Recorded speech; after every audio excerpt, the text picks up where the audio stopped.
여성은 노래를 부르면서 감정이 북받쳐왔습니다.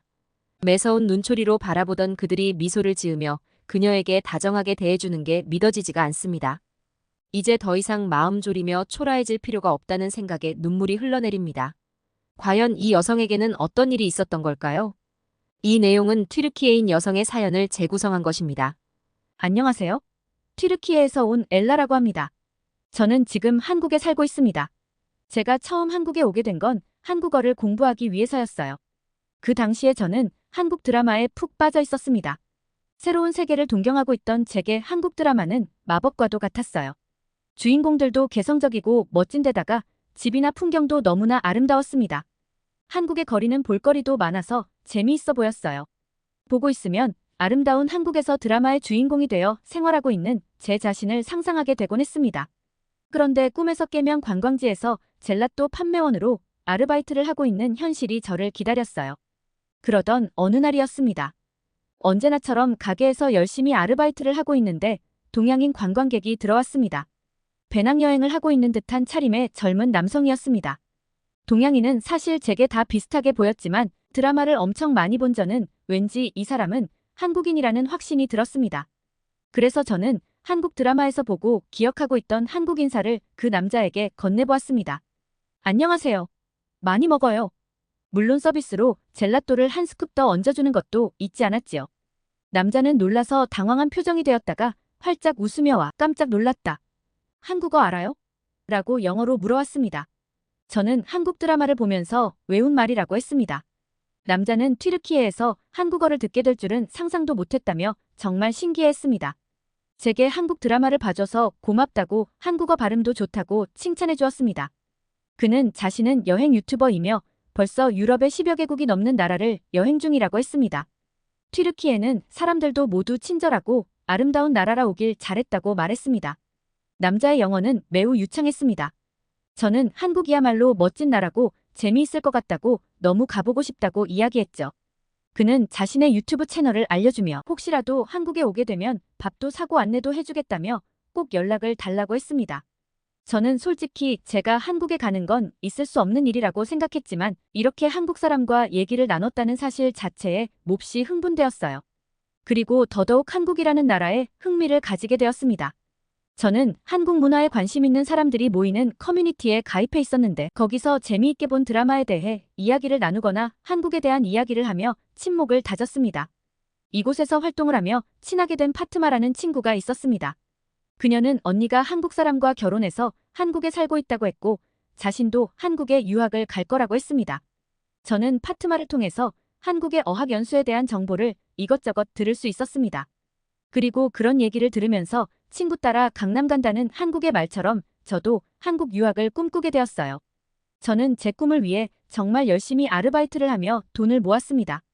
제가 너무 열정적으로 한국 유학을 위해 노력하는 걸 보고 부모님도 저를 지원해 주셨습니다. 덕분에 저는 드디어 목표한 금액을 모아서 한국으로 유학을 가게 되었습니다. 이스탄불 공항에서 비행기를 탔습니다. 튀르키예에서 한국까지는 10시간이 넘는 긴 시간 동안 비행기를 타야 했습니다. 한국으로 향하는 비행기 안에서 제 옆자리에는 한국 아주머니가 앉아 계셨습니다. 유럽에서 유학 중인 딸을 만나러 갔다가 한국으로 돌아간다고 하셨습니다. 우리는 유럽 이야기와 한국 드라마에 대한 이야기로 꽃을 피웠고 긴 비행 시간은 순식간에 흘러갔습니다. 드디어 한국의 인천공항에 도착했습니다. 인천공항은 정말 놀라운 곳이었습니다. 일단 크기가 정말 압도적이었습니다.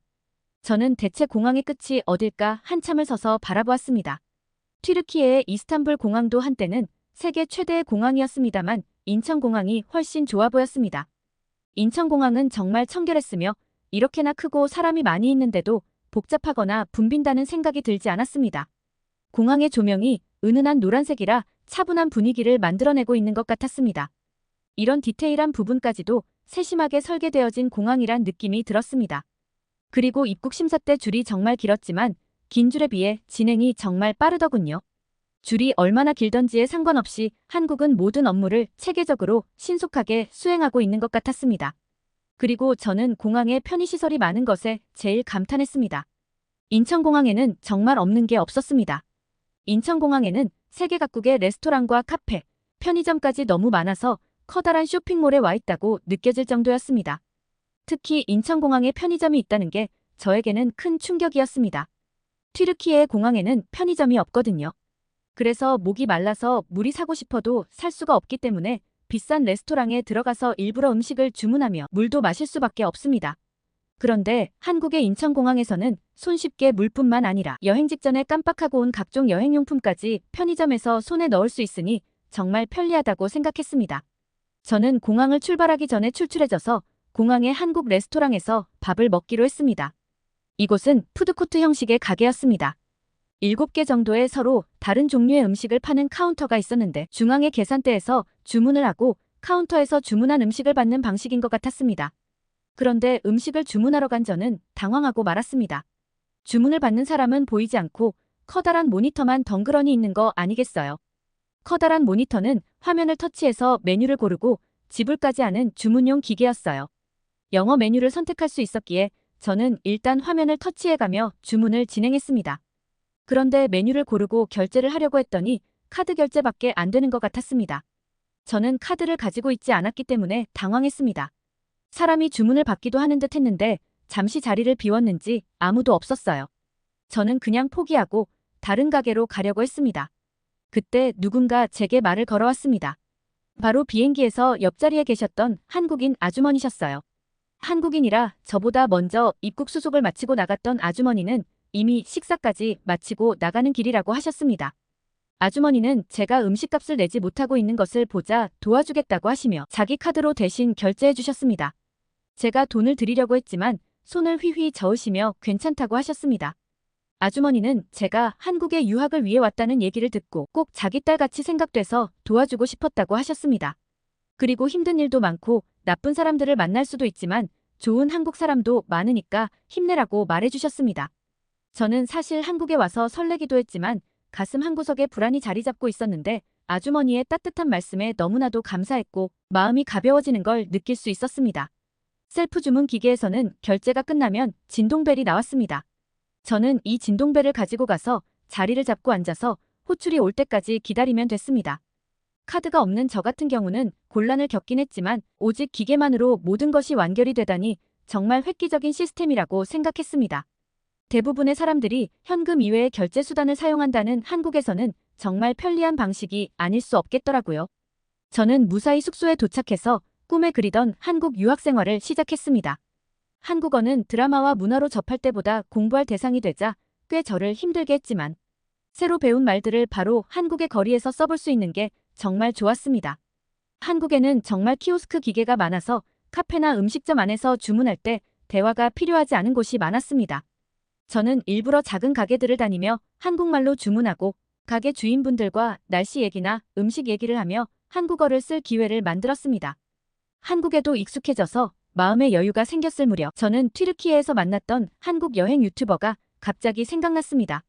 뭐 솔직히 빈말이었을 수도 있지만 혹시 만날 수 있으면 한국인 친구를 사귈 수 있지 않을까 하는 기대에 메시지를 보내보았어요. 답장은 금방 왔습니다. 그는 한국에 온 걸 정말 환영한다고 말했습니다. 그런데 정말 아쉽게도 지금은 스페인을 여행 중이라고 했습니다. 대신 자기가 친하게 지내는 동생이 있는데 자기 대신 가이드를 해달라고 연락을 해두었으니 꼭 만나달라고 했습니다.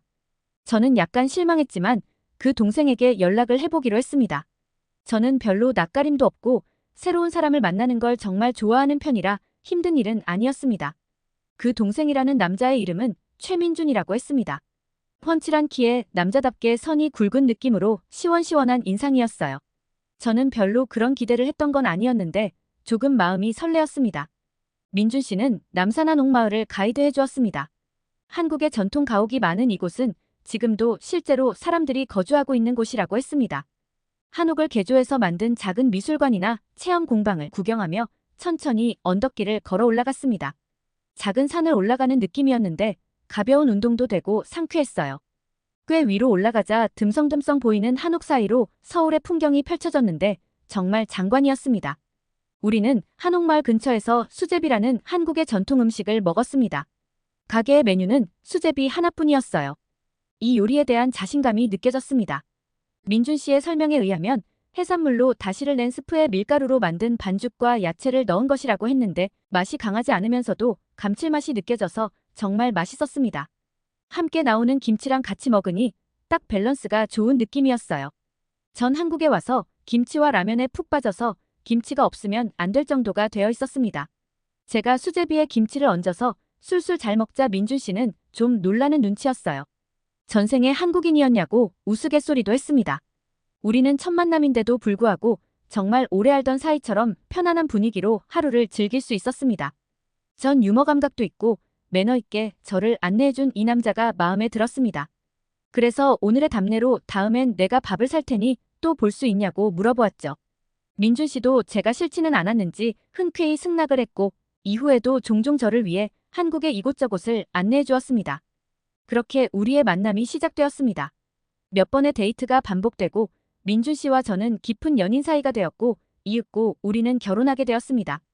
민준 씨도 여행을 정말 좋아하는 사람이었습니다. 우리는 함께 해외여행도 가려고 계획했습니다.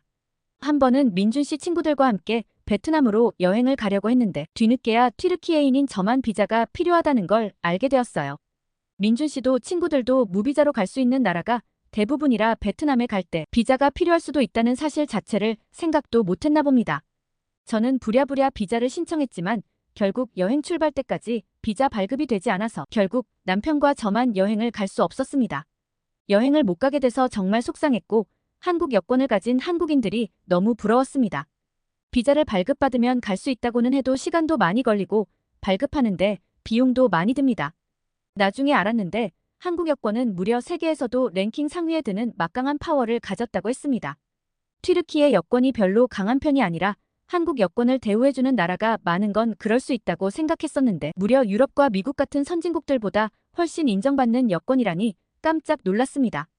여행 유튜버인 민준 씨의 선배도 그렇고 여행이 취미라고 말할 수 있는 건 그런 비자가 거의 필요 없는 한국인만이 가진 특권이라고 생각했습니다. 한국인인 남편과 달리 튀르키예 여권을 가진 저 때문에 우리는 비자 없이 갈 수 있는 나라만 골라서 여행을 다녔습니다. 여행을 좋아하는 남편이 저 때문에 가고 싶은 나라에 가지 못하는 게 너무 미안했습니다. 그래서 이번에 튀르키예에 갔다가 독일 여행을 하고 돌아오기로 했습니다. 물론 저는 비자가 필요했기 때문에 미리 신청해서 발급 받아두었습니다. 독일에 도착한 저희는 입국 심사를 위해서 줄을 섰습니다. 제 앞에는 길게 줄이 늘어서 있었는데 남편은 한국인 전용의 자동화 게이트를 통과하더니 순식간에 출입국 심사대의 건너편으로 가서 저를 기다리고 있었습니다. 겨우 제 차례가 되었습니다. 그런데 독일인 입국 심사관은 몇 번이나 유심히 제 여권과 모니터를 보며 체크를 했습니다. 그리고 질문 공세가 시작되었습니다. 제가 한국인과 결혼해서 한국에 살고 있다고 몇 번이나 말해도 의심의 눈초리로 바라보며 왜 튀르키예인인데 이렇게 한국에 오래 살았느냐고 해서 제 유학과 결혼에 관한 이야기까지 상세하게 이야기해야 했습니다. 왕복 티켓을 보여달라고도 했습니다. 저는 이런 때를 대비해서 혼인증명서를 가지고 왔기 때문에 그나마 다행이었습니다. 심사관은 증명서를 보고도 의심의 눈초리를 거두지 않았고 밖에서 기다리고 있던 남편까지 불러들여 확인하고 나서야 저는 입국 심사대를 패스할 수 있었습니다. 민준 씨는 정말 보통 일이 아니네라고 쓴웃음을 지었습니다. 이번 경험은 제게 귀화를 결심하게 했습니다. 저는 여행에서 돌아오자마자 한국에 귀화하기 위한 준비를 시작했습니다. 민준 씨와 결혼하고 한국인으로서 살아가는 선택지를 생각하고는 있었습니다. 그런데 솔직히 귀화 시험이 어렵다는 얘기를 들어서 선뜻 실행에 옮기지는 못하고 있었습니다. 하지만 더 이상 외국에 나갈 때 마음을 졸이고 싶지 않았고 민준 씨에게도 걱정을 끼치고 싶지 않았습니다. 그리고 앞으로 태어날 우리의 아이를 위해서도 제가 한국 국적을 취득하는 것이 좋다고 생각했습니다. 저는 마치 대학 수험 공부하듯이 귀화 시험을 위한 공부를 했습니다. 한국어 공부는 물론이고 한국의 지리, 경제, 역사, 법까지 알아야 했습니다. 외국인인 제게는 굉장히 난이도가 높았습니다. 남편도 문제를 보더니 이런 문제가 나온다고 이건 나도 잘 모르겠는걸 라고 말할 정도였습니다. 저는 잠을 줄여가며 공부를 했습니다. 역사 공부는 대하 드라마를 본 것이 꽤 큰 도움이 되었습니다. 귀화 시험은 1년에 3번 기회가 있는데 저는 첫 시험에서 떨어지고 말았습니다.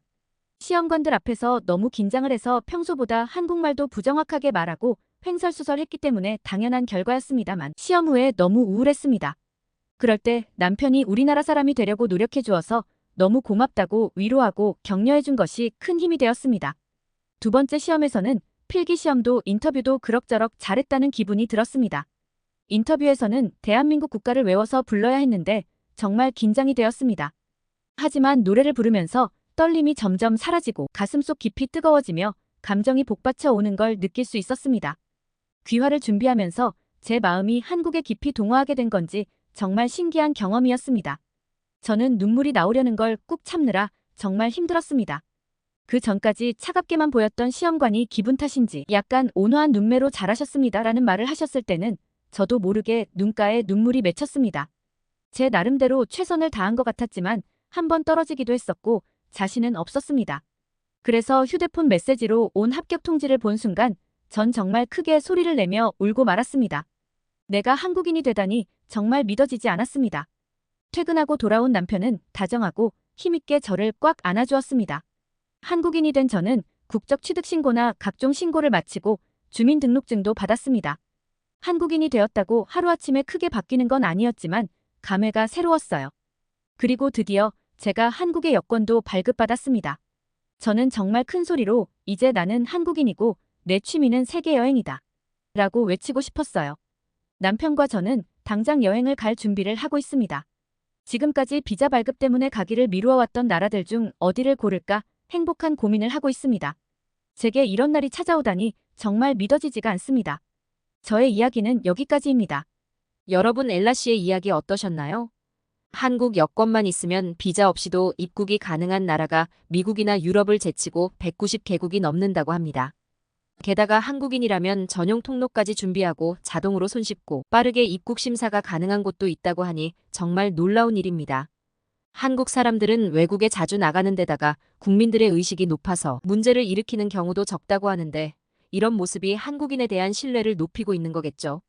귀화한 유럽 여성이 달라진 대우에 감격하며 한국에 대한 자부심으로 가득해졌다고 하는 한국인이라는 것이 뿌듯해지는 사연이었습니다. 매일매일을 감동적인 이야기로 채우고 싶은 감동 다이어리였습니다. 또 좋은 이야기로 찾아뵙겠습니다. 시청해주셔서 감사합니다.